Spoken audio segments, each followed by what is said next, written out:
Hello मित्रांनो, मी Satyam sir आपल्या सगळ्यांचं स्वागत करत आहे आपल्या मुकेश सर चॅनलवरती। तर चला आपण केटीजी अँड रेडिएशन शिकत होतो, तर केटीजी अँड रेडिएशनमध्ये आपण थोडंसं पुढे जाऊया। आपण लास्ट लेक्चरमध्ये डिग्री ऑफ फ्रीडम वगैरे ह्या सगळ्या गोष्टी शिकलो होतो आणि मी तुम्हाला म्हटलं होतं की नेक्स्ट लेक्चरला आपण जेव्हा येऊ तर आपण डिग्री ऑफ फ्रीडमचा एक टेबल बनवू मस्तपैकी आणि त्या टेबलनंतर आपण पुढच्या टॉपिकला सुरुवात करूया। तर चला मी एक टेबल बनवून देतो तुम्हाला डिग्री ऑफ फ्रीडमचा, ठीक आहे। एक टेबल बनवून देतो तुम्हाला डिग्री ऑफ फ्रीडमचा, मग आपण पुढच्या टॉपिककडे वळूया। Degree of freedom last lecture ज्यांनी बघितलं नसेल ते लेक्चर सगळ्यात आधी कृपया करून ते लेक्चर बघून या, बाकी मग आपण पुढे डिस्कशन करूया, ठीक आहे। चला तर सुरू करूया। इथे डिग्री ऑफ फ्रीडम काय असतं काय नाही हे सगळं बघितलं होतं, कोणत्या मोनो ॲटॉमिक डायटॉमिक वगैरे वगैरेसाठी कसं डिग्री ऑफ फ्रीडम घ्यायचं ते सुद्धा बघितलं होतं आपण। इथं गॅस मॉलिक्यूल घेणार आपण। गॅस मॉलिक्यूल कोणते कोणते असणार? गॅस मॉलिक्यूल असणार mono atomic, next gas molecule असणार डायटॉमिक,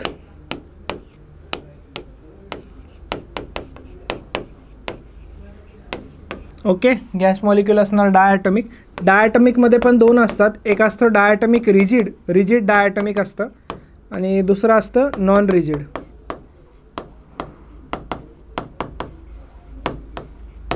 ठीक आहे। एक असतं रिजिड आणि दुसरं काय असतं? दुसरं असतं नॉन रिजिड। तर चला हे झालं। नेक्स्ट थर्ड टाईप असतो पॉलीॲटॉमिक। पॉलीॲटॉमिकमध्ये पण असतं, एक असतं पॉलीॲटॉमिक लिनियर, इतक्या डेप्थमध्ये बुकमध्येही नाही दिलेलं, थोडंसं लक्ष द्या, हा टेबल खूप इम्पॉर्टंट आहे। आणि दुसरं असतं पॉलीॲटॉमिक नॉन लिनियर, ठीक आहे। इथपर्यंत तुम्हाला काहीच डाऊट नसायला हवा। नेक्स्ट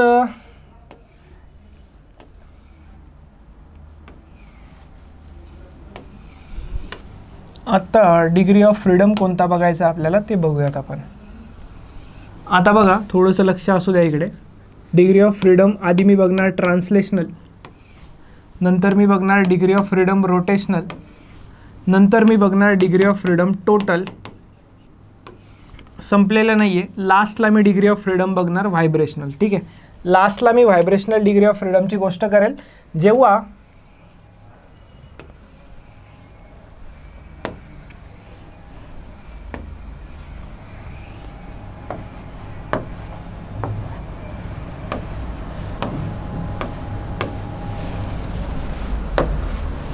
व्हायब्रेशनल डिग्री ऑफ फ्रीडमची मी गोष्ट करेल तर मी ते लिहेल वेगळ्या पद्धतीने, म्हणजे जर गरज असेल तरच ते ॲड करायचे, ठीक आहे। चला व्हॅल्यूज बघूयात आपण आता। मोनो ॲटॉमिकसाठी ट्रान्सलेशन असते 3, ट्रान्सलेशनमध्ये सगळ्यांसाठी 3च असतं बघा,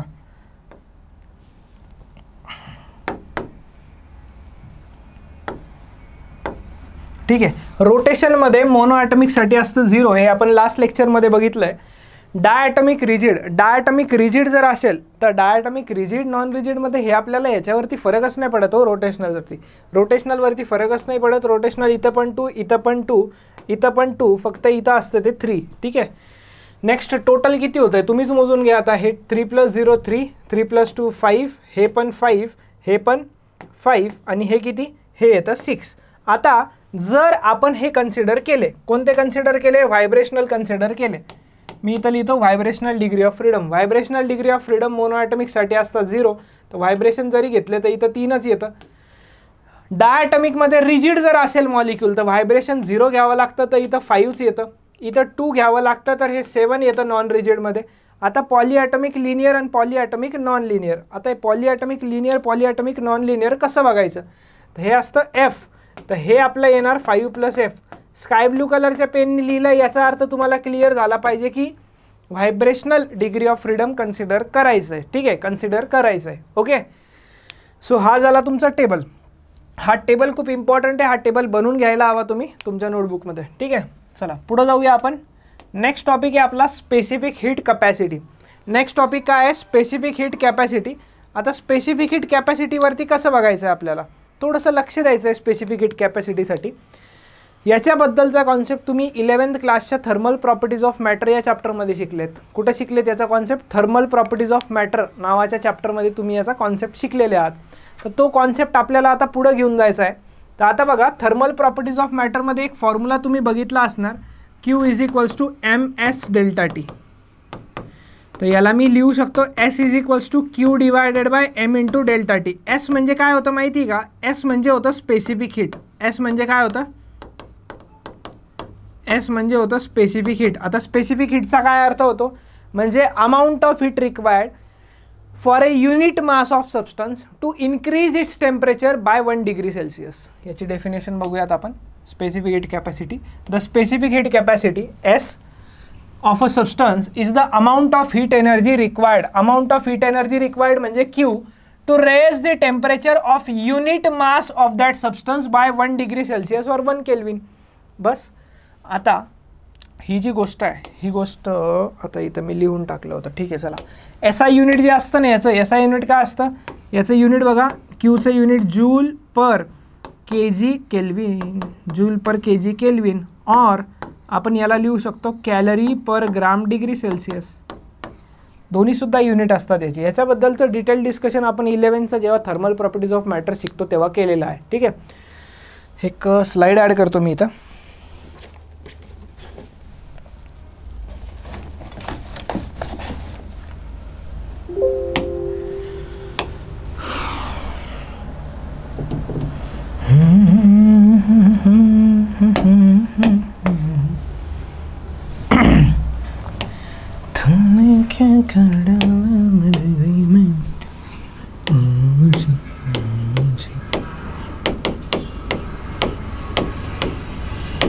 स्पेसिफिक हीट दोन टाईपचे असतात बघा.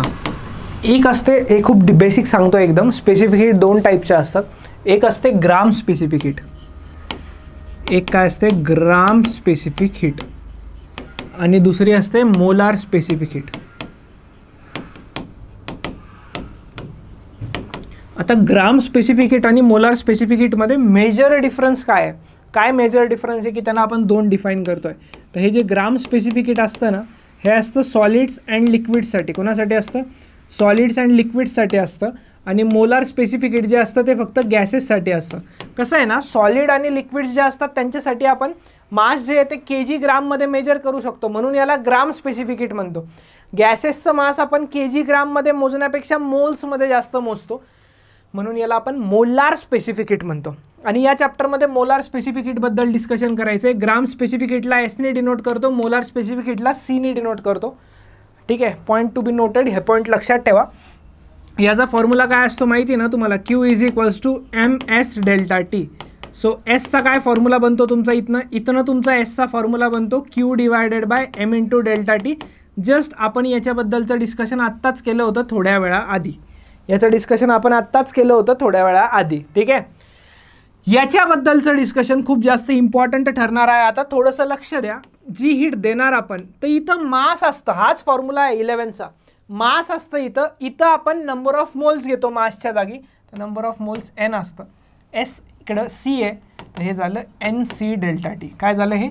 N C delta T. हा फॉर्म्युला लक्षात ठेवा. सी इज इक्वल्स टू काय येऊन जाईल इथनं? सी इज इक्वल्स टू इथनं येऊन जाईल एन इंटू डेल्टा टी. बुक्समध्ये हे नाही दिलेलं आहे, तर थोडंसं फोकस तुमचं इथं राहू द्या. खूप बेसिकपासनं जातो आहे, मजा येणार तुम्हाला. ठीक आहे, यात काही वाद नाही. चला पुढे जाऊयात आपण आता थोडंसं.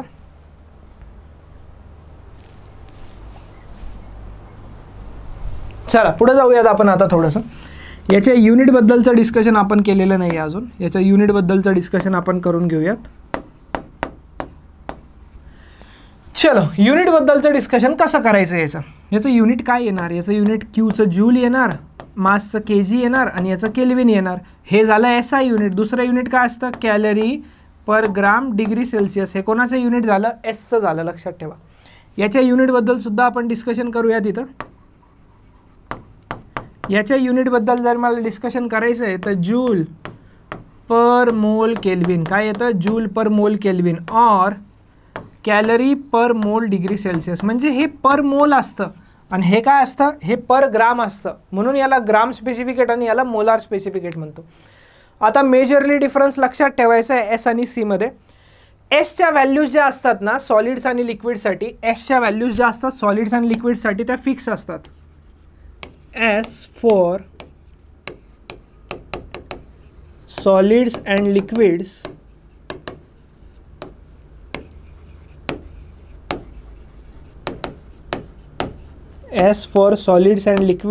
have unique values.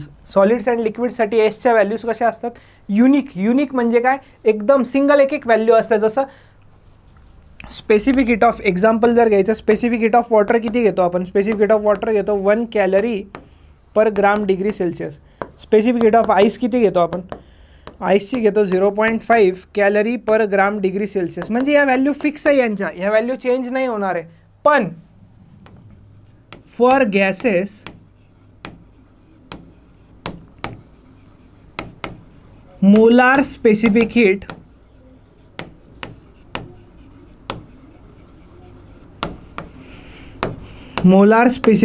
depends on process, molar specific heat depends on process through which it is being heated. म्हणजे कोणत्या प्रोसेसनी हीट करतोय तर त्या प्रोसेसवरती या गोष्टी डिपेंड करतात. याचा अर्थ काय माहिती आहे का, एका गॅससाठी for one gas there are infinite values of C. म्हणजे एका गॅससाठी सीच्या किती व्हॅल्यूज आहेत तर इन्फायनाईट आहे. का बरं, प्रोसेस तर मोजक्या आहेत ना, केमिस्ट्रीमध्ये थोडंसं शिकले असणार आहे किंवा आपण बघूयात थर्मोमध्ये आयसोकोरिक, आयसोबारिक, आयसोथर्मल, ॲडियाबॅटिक, पॉलिट्रॉपिक वगैरे प्रोसेसेस. तर ते ॲडियाबॅटिक आणि पॉलिट्रॉपिकमध्ये गामाच्या एक्सच्या व्हॅल्यूज खूप साऱ्या असतात. म्हणून एका गॅससाठी सीच्या व्हॅल्यू किती असू शकतात, इन्फायनाईट असू शकतात. किती, इन्फायनाईट. पण जर मी सॉलिड लिक्विडची गोष्ट करतोय तर सॉलिड लिक्विडसाठी एसची व्हॅल्यू फिक्स असते. म्हणून युनिक व्हॅल्यू आणि इकडे इन्फायनाईट व्हॅल्यूज लक्षात ठेवायचं. आता सी कोणावर डिपेंड करते, सीची व्हॅल्यू डिपेंड करते प्रोसेसवरती. म्हणजेच क्यू पण कोणावर डिपेंड करणार, क्यू सीवर डिपेंड करतोय तर क्यू पण प्रोसेसवरती डिपेंड करतो.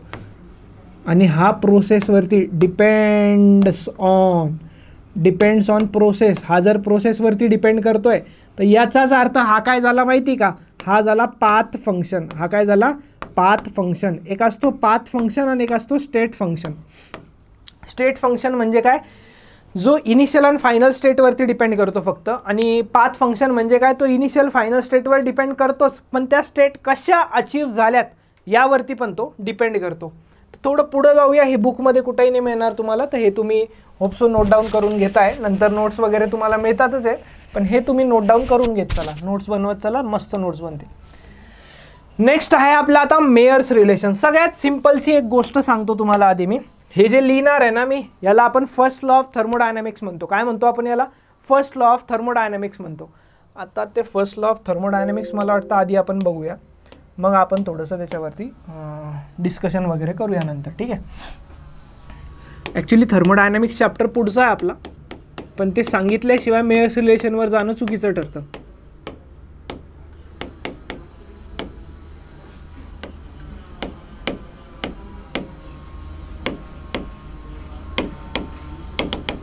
फर्स्ट लॉ ऑफ थर्मोडायनॅमिक्स, याला मी FLOT म्हणतो शॉर्ट फॉर्ममध्ये, फर्स्ट लॉ ऑफ थर्मोडायनॅमिक्स, ठीक आहे. आता बघा, जर माझ्याकडे एक कंटेनर आहे,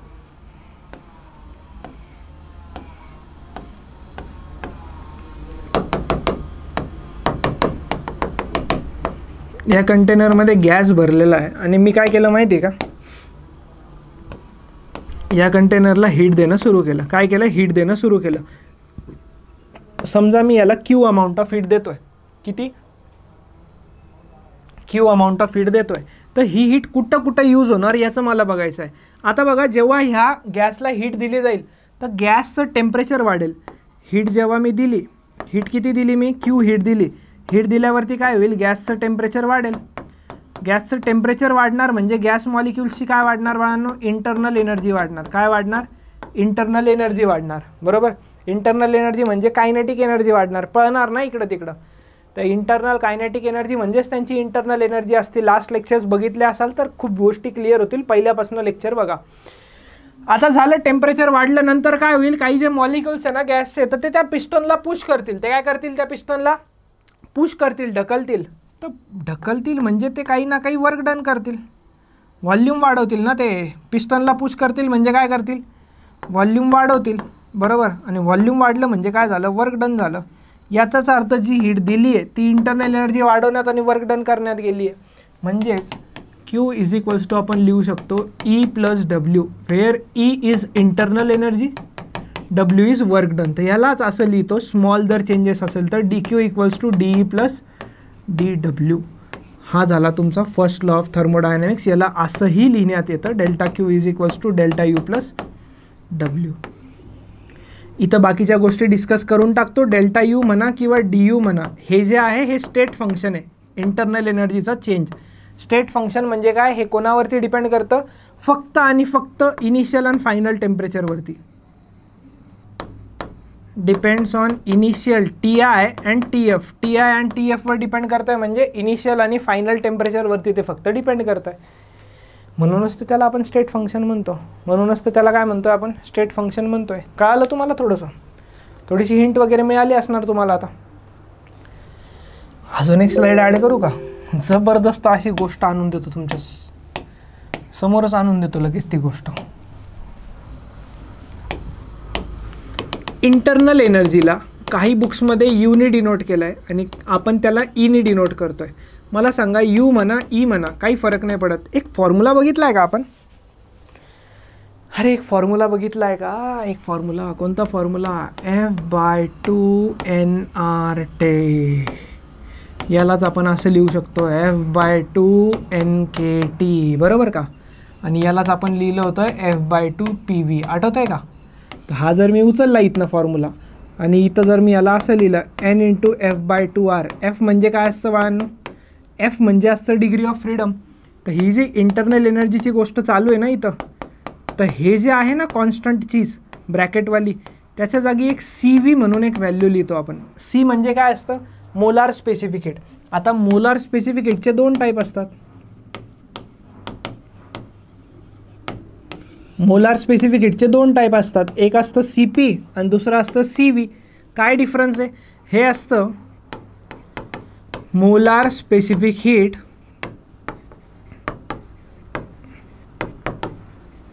ॲट कॉन्स्टंट प्रेशर. काय असतं हे? Molar specific heat at constant pressure. आणि हे CV म्हणजे काय असतं? CV म्हणजे असतं molar specific heat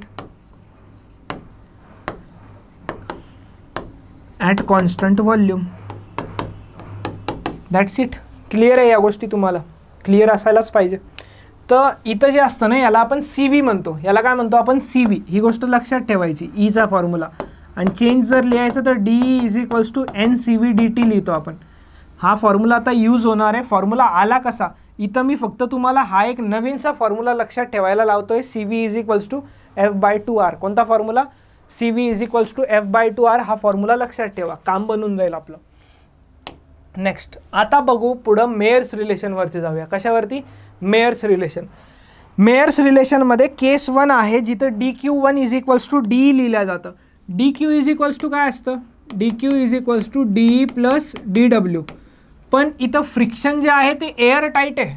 air tight piston आहे. मतलब काय?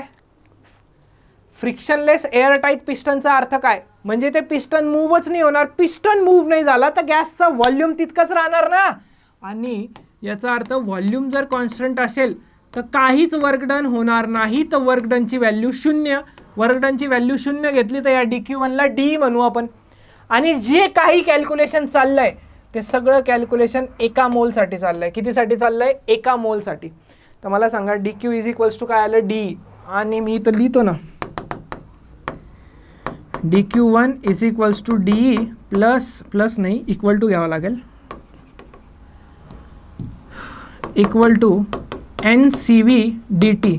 तर N तर 1 घेणार आहे ना. तर मला सांगा DQ1 किती आलं तुमचं? DQ1 आलं CV × dt. आलं का? क्लिअर आहे इथपर्यंत तुम्हाला? चला, इथं वर्क डन 0 होतं. आता सेकंड केस काय घेतली आहे? मूवेबल पिस्टन आहे. इथं लिहिलं नाही आहे, मी लिहून टाकतो. मूवेबल पिस्टनचा अर्थ काय? मूवेबल पिस्टनचा अर्थ आहे प्रेशर कॉन्स्टंट असतं. याच्यात काही कीवर्ड्स असतात जे तुम्हाला पुढे कळतील हळूहळू. मूवेबल पिस्टन म्हणजे प्रेशर कॉन्स्टंट. क्यूचा फॉर्म्युला काय होता? NC∆T होता, बरोबर, डेल्टा क्यूचा. आणि जर प्रेशर कॉन्स्टंट असलं तर जे C असतं ना, त्या Cच्या जागी CP लिहावं लागतं. म्हणून इथं DQला काय लिहितो आपण? NCP/dt लिहितो. पण आपण एका मोलसाठी कॅल्क्युलेशन करतोय तर DQ2 किती येणार आपला? DQ2 येणार CP/dt. DQ2 किती येणार? CP/dt. तोच आला आपला CP/dt. कसं आलं, काय आलं, कळालं असणार तुम्हाला. आता आपल्याला प्रूफ काय करायचं आहे, आता आपल्याला प्रूफ करायचं आहे मेयर्स रिलेशन. तर हे मेयर्स रिलेशन कसं येणार हे मी तुम्हाला सांगतो. आता मला सांगा D Q is equals to काय असतं, डी प्लस डी डब्ल्यू, बरोबर आहे का? हां सर बरोबर आहे. मी याला लिहू शकतो D Q two is equals to D plus D W. D Q two किती आलं आहे आपलं, डी क्यू टू जस्ट आलं आहे ना, C P into D T आलं आहे, करेक्ट. डी किती आलं आहे आपलं, C V into D T, हे तर चेंज नाही होणार. वर्क डनचं काय असतं, वर्क डनचा काय गोळ आहे, वर्क डनचा जो फॉर्म्युला मी आता लिहितो आहे ना, तर हा फॉर्म्युला आपल्याला पुढं कामी येतो थर्मोडायनॅमिक्समध्ये. केटीजीन थर्मोडायनॅमिक्स रिलेटेड आहे. हा फॉर्म्युला असतो पी इंटू डेल्टा व्ही. कशासाठी, आयसोबारिक प्रोसेससाठी, म्हणजे प्रेशर कॉन्स्टंट प्रोसेससाठी. याला आपण पी डी व्ही पण लिहू शकतो. मला सांगा जसं पी डेल्टा व्ही लिहिलं त्याला एन आर डेल्टा टी लिहिण्यात काय अर्थ आहे, काय अर्थ आहे म्हणजे काय प्रॉब्लेम आहे, P V equals to N R टीनी.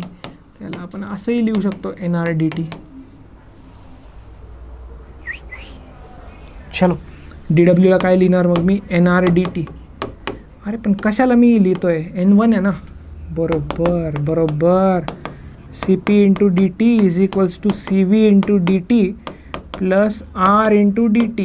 अब क्या होगा, अब तेरा क्या होगा कालिया, डी टी कॅन्सल. काय आलं इथं, C P is equals to C V plus R. C व्हीला इकडे घेऊन या,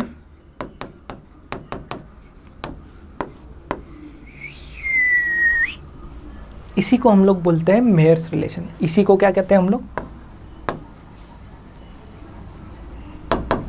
इसी को हम लोग कहते हैं बेटा Mayer's relation. Hope so clear झालं असणार तुम्हाला मेयर्स रिलेशन. आता याला असंही लिहिलं जातं C P minus C V is equals to R by J. जेनी का बरं डिवाइड करतोय आपण, जेनी आपण याच्यासाठी डिवाइड करतोय तो युनिट कन्वर्जन फॅक्टर असतो. जे काय असतो, युनिट कन्वर्जन फॅक्टर असतो, ज्याची व्हॅल्यू तुम्ही लक्षात ठेवायला पाहिजे. 4.2 जूल असते. किती असते, 4.2 जूल. आली कुठून, थर्मल प्रॉपर्टीजमधून आली बाळा, थर्मल प्रॉपर्टीजमधनं. यालाच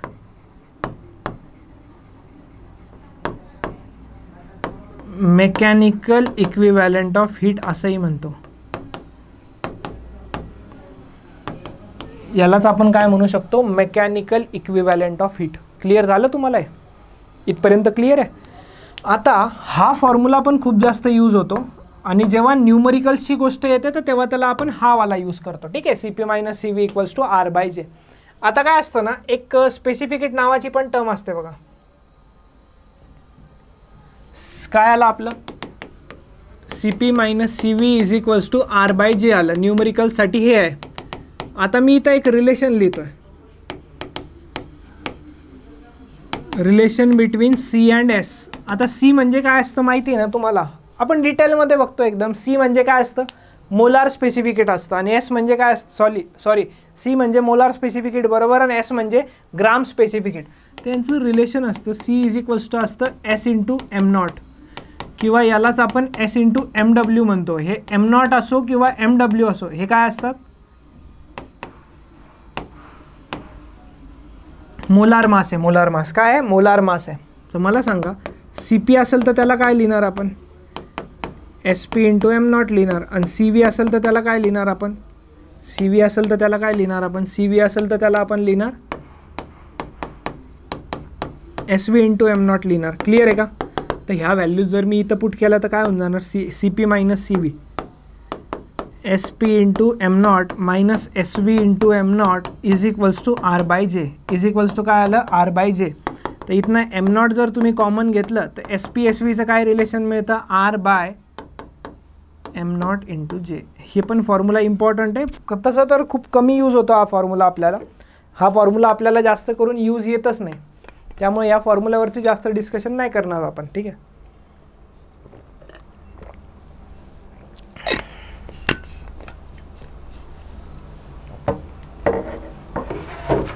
चलो इथवर आपली गोष्ट थांबत नसते. एक नोट पॉईंट तुम्हाला लिहून देतो मी. तो नोट पॉईंट तुम्हाला खूप जास्त हेल्प करणार आहे. लक्षात ठेवा, सी व्हीचा काय फॉर्म्युला आला होता आपला, एकच लक्षात ठेवा म्हटलं होतं तुम्हाला, F/2R बरोबर. आता मेयर्स रिलेशन काय आलं आपलं, C P minus C V is equals to R. तर मला सांगा सी पी काय झालं, आर प्लस सी व्ही झालं.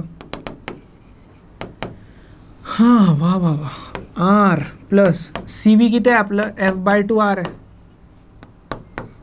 So C P is equals to 1 plus F/2 आणि आर कॉमन घेऊन टाका. हा काय झाला तुमचा, हा झाला तुमचा सी पीचा फॉर्म्युला. क्लिअर, कशाचा फॉर्म्युला, सी पीचा.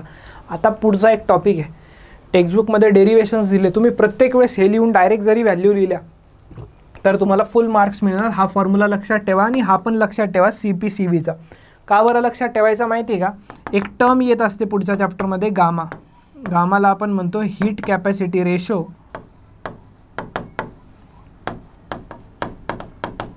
और त्याला ॲडियाबॅटिक एक्सपोनंटसुद्धा म्हणतात. म्हणजे हा तुम्हाला ॲडियाबॅटिक प्रोसेसमध्ये काम येणार आहे.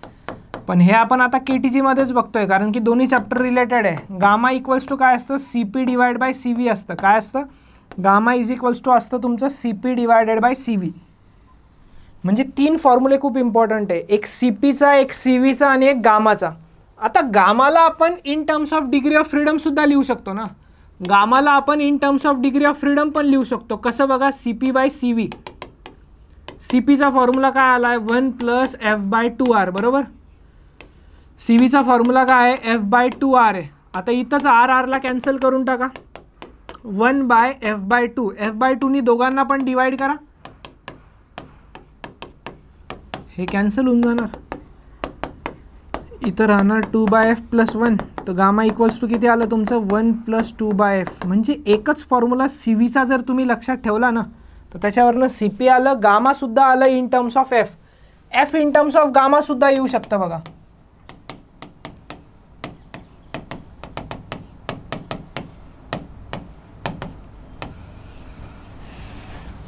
काहीच नाही करत आहे मी, नवीन नवीन नवीन नवीन जागी याला पुट करतो आहे आणि तुम्हाला सांगून देतो इथे की हे फॉर्म्युले बुक्समध्ये नाही दिलेले तुम्हाला. हा पण नाही मिळणार, हा पण नाही मिळणार. कसे आलेत ते कळून घ्या, समजून घ्या. एफची व्हॅल्यू आली, सी व्ही काय होतं रे, अरे दादा सी व्ही काय होतं, F/2 आर होतं का, पुट करून बघ बरं जरा. 2 बाय गामा मायनस 1, हे 2 तर बाकी होतं ना ऑलरेडी, हे आर 2 कॅन्सल, तर सी व्ही किती झालं, आर बाय गामा मायनस 1. ओहो, म्हणजे सी व्ही एफच्या फॉर्ममध्ये पण बघितलं आणि सी व्ही गामाच्या फॉर्ममध्ये पण बघितलं आहे. आजचं लेक्चर खतरनाक आहे, एकदम एकदम खतरनाक. सी पी पण तर बघू शकतो ना, अरे 100% बघू शकतो रे बाबड्या. Gamma C P by C V असतं तर सी पी काय होऊन जातं, गामा इंटू सी व्ही होऊन जातं. तर किती येणार, gamma into R divide by gamma minus 1.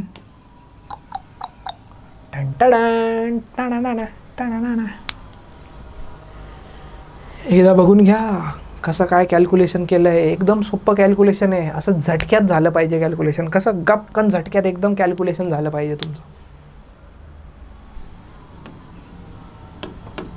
चला पुढे जाऊया आपण. नेक्स्ट आहे calculation of specific heat of gases. म्हणजेच सी पी कॅल्क्युलेट करा, सी व्ही कॅल्क्युलेट करा आणि गामा कॅल्क्युलेट करा आणि आम्हाला मोकळं करा पुढच्या प्रोसेसेसमधनं.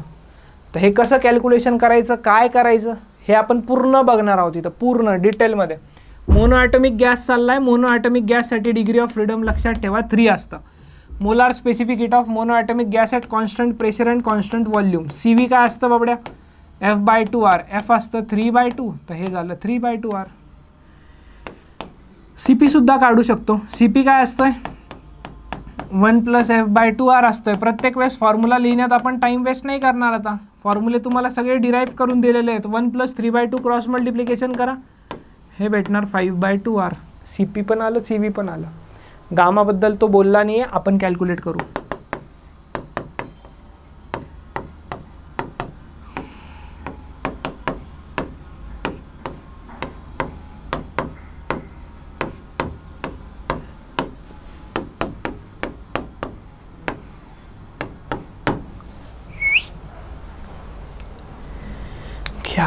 क्या बात है भाई, एक नंबर.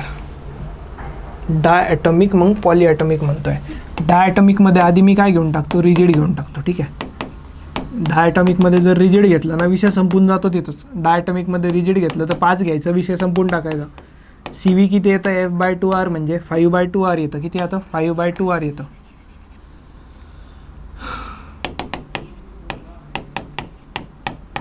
ठीक आहे. सी व्ही किती येतं 5/2R येतं आणि सी पी किती येतं सी पी 7/2R येतं. सर कसं कॅल्क्युलेट करून बघा ना बाबड्या, फॉर्म्युला आहे ना, एफ सांगितलं ना तुम्हाला, गामा असतं CP/CV, तर हे गामा कॅल्क्युलेट केल्यावरती भेटणार तुम्हाला 7/5. किती भेटणार 7/5. ही सगळी गोष्ट चालली होती कोणासाठी, रिजिडसाठी.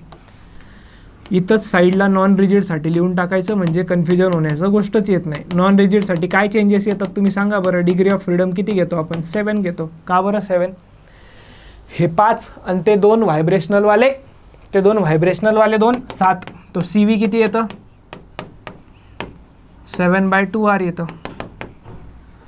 सी पी किती येतं सी पी येतं 9/2R. पुट करा रे व्हॅल्यूज पुट करा. गामा येतं 9/7. संपला विषय. किती येतं गामा 9/7. संपला विषय. एकदम झटक्यातच विषय जिकडं तिकडं. आता पॉलीॲटॉमिकमध्ये पण 2 होते बघा. मग आपण क्वेश्चन्सवरती जाऊया. पॉलीॲटॉमिकमध्ये पहिलं होतं लिनियर पॉलीॲटॉमिक. आता लिनियर पॉलीॲटॉमिकमध्ये डिग्री ऑफ फ्रीडम टोटल किती घ्यायच्यात आपल्याला 3 ट्रान्सलेशनच्या, 2 रोटेशनच्या आणि व्हायब्रेशनच्या. माहीत नाही किती घेणार 5+F. किती घेणार 5+S. सी व्ही किती येणार आपलं 5+F/2 × R. किती येणार 5+F/2 × R. सी पी तर काय विचित्रच येतं वाटतं. आता सी पी काय होतं 1+F/2 होतं ना. एफ किती घेणार आहे 5+F/2 × R. बरोबर. क्रॉस मल्टिप्लाय करू शकता तुम्ही. इथं क्रॉस मल्टिप्लाय करू शकता. हे तुमचं मिळेल 7+F/2R. किती मिळेल 7+F/2R. गामावरती जाऊ नका, कारण की पॉलीॲटॉमिकमध्ये लिनियरपेक्षा इम्पॉर्टंट असतं नॉन लिनियर. कारण लिनियरचे एक्झाम्पल्स खूप कमी आहेत, नॉन लिनियरचे एक्झाम्पल्स खूप जास्त आहेत. म्हणून लक्षात ठेवा टोटल डिग्री ऑफ फ्रीडम जे असतं ना नॉन लिनियरमध्ये हे आपण घेतो 3+3+F. तर हे होतं 6+F. किती होतं 6+F. तर सी व्ही कसं लिहितो आपण माहिती का, सी व्ही = F/2R असतं ना. So 6+F/2 × R. राहू द्या त्याला असंच, काही सिम्प्लिफाय करू नका. सी पी किती असतं 1+F/2R. एफ किती आहे 6+F/2 × R. याला कॅल्क्युलेशन करायचं आहे आपल्याला. सिम्पल कसं करू 2 + 6 8+F/2 × R. हां, याचं गामा कॅल्क्युलेशन होऊ शकतं. बघा CP/CV असतं ना, तर 8+F/2 / 6+F/2 R. इकडं पण R कॅन्सल, 2 कॅन्सल. गामा किती मिळाला आपल्याला 8+F / 6+F. काहीतरी गडबड झाली आहे.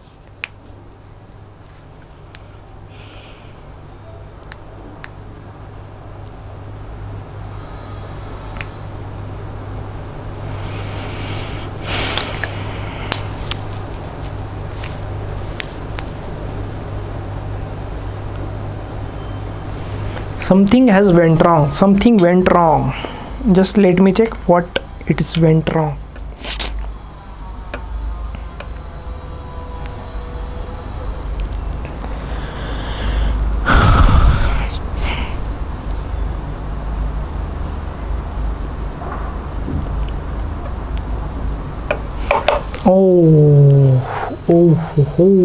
Oh my gosh.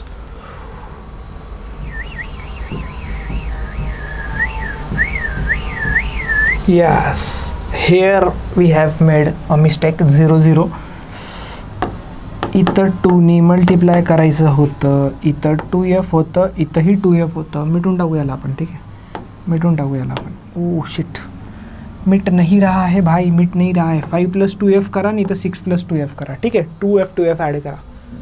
2 असताना, एक कायनेटिक आणि एक पोटेन्शियल. बरोबर का, कळालं का. कायनेटिक आणि पोटेन्शियल 2 असतात ना. तो इधर भी 2F लेने का था हमको, इधर भी 2F लेने का था, इधर भी 2F लेने का था, इधर भी 2F लेने का था, इधर भी 2F लेने का था. सो यहाँ भी 2 रहेगा, यहाँ भी 2 रहेगा. अब आया हमारा आंसर. इधर भी 2 लेना था, इधर भी 2 लेना था, इधर भी 2 लेना था, इधर भी 2 लेना था, इधर भी 2 लेना था. ठीक है, अब आया हमारा आंसर 8+2F / 6+2F. ठीक है. सो लास्ट 2 कॉमन ले लेंगे यहाँ से, तो हमारा हो जाएगा 4+F / 3+F. कळालं का? हिंदीत बोललं म्हणून कळालं नाही का? 4 + f/3 + f. थोडीशी चुकलं होतं आपलं. ते कायनेटिक आणि पोटेन्शियल 2 डिग्री ऑफ फ्रीडम असतं ना व्हायब्रेशनलमध्ये, तर ते 2 मल्टिप्लाय करायचं राहून गेलं होतं. ठीक आहे, काय हरकत नाही, पुढे जाऊया आपण. नेक्स्ट क्वेश्चन आहे MST CT 2024, लेटेस्टचा क्वेश्चन आहे एकदम. If specific heat of an ideal gas at constant volume CV = 3/2R म्हणतोय, then the value of gamma will be. Gamma किती असणार? CV 3/2R कोणासाठी येतो? CV 3/2R येतो मोनो ॲटॉमिकसाठी, आणि मोनो ॲटॉमिकसाठी गामा किती असतो? 5/3. झालं, एका झटक्यात सॉल्व्ह होता ते क्वेश्चन्स, जास्त टाइमपास नसतो त्याच्यात. CP - CV = R असतं ना. CP = काय होऊन जातं? R + CV. R + CV किती आहे? CV किती आहे? 3/2R आहे ना. हे तर मी कॅल्क्युलेट करून दाखवतोय तुम्हाला. आपण डायरेक्ट आन्सर आणलाय, 5/2R असतं. आणि तुम्हाला गामा पाहिजे ना, गामा काय असतं? CP/CV असतं. संपला विषय. 5/2R आणि /3/2R. R कॅन्सल, 2 कॅन्सल, किती आलं आहे? हे आलं 5/3. संपला विषय. Next question. For a gas R = R/CV = 0.4. ठीक आहे, काही प्रॉब्लेम नाही. R is the universal gas constant. आणि किती वेळेस क्वेश्चन आला? 3 वेळेस. CV is molar specific heat at constant volume. Gas कोणता आहे? CV = काय येणार बाळांनो? CV = येणार R/0.4. याला आपण लिहू शकतो 10R/4 असं लिहू शकतो. याला रिड्यूस करा, तर हे रिड्यूस केल्यावरती होऊन जातं 5/2R. CV 5/2R आहे, CV असतं f/2R. मला सांगा F कोणासाठी 5 येतं? F कोणासाठी 5 येतं? मोनो ॲटॉमिकसाठी येत नाही, पॉली ॲटॉमिकसाठी येत नाही. राहिलं काय? डायॲटॉमिक राहिलं. डायॲटॉमिकमध्ये पण एक रिजिड आणि एक नॉन रिजिड येतं. हे रिजिडसाठी येतं. सर कुठं? तुम्ही सांगितलंच नाही. ये कडे सांगतो तुला. एकच चुकलं होतं, ते करेक्शन केलं मी. बघा तुम्ही आता कसं सांगितलं आहे. ये बाबड्या, ये इथं. कुठं गेलं? Diatomic rigid. डायॲटॉमिक रिजिड किती लिहिलं आहे? 5. सर याच्यासाठी पण तर 5 आहे. अरे गदड्या, ते व्हायब्रेशनल कन्सिडर केल्यावर 7 होतं ना. हे बघ व्हॅल्यू स्काय ब्लू कलरच्या 5. कळालं का? सो होप सो तुम्हाला ही गोष्ट कळाली असणार आहे की हे कॅल्क्युलेशन कसं केलं आहे. इथं आपला KTGवाला पार्ट संपतो आहे चॅप्टरचा. याच्यानंतरचा जो पार्ट असतो ना आपला, तो असतो रेडिएशनवाला. मोस्टली 2-3 लेक्चरमध्ये त्यालाही आपण वाइंडअप करू. आणि जितक्या डिटेलमध्ये आपण हा चॅप्टर शिकतोय, पुढचे पण चॅप्टर शिकणार आहेत. तर चॅनलला सगळ्यात आधी सबस्क्राईब करा, व्हिडिओला लाईक आणि शेअर करा आपल्या मित्रांपर्यंत. तर चला मित्रांनो, मी सत्यम भंडारी इथेच थांबतो. आपण भेटूया पुढच्या लेक्चरमध्ये. So till then take care, tata, bye bye. Revise करून या पुढच्या लेक्चरला येताना.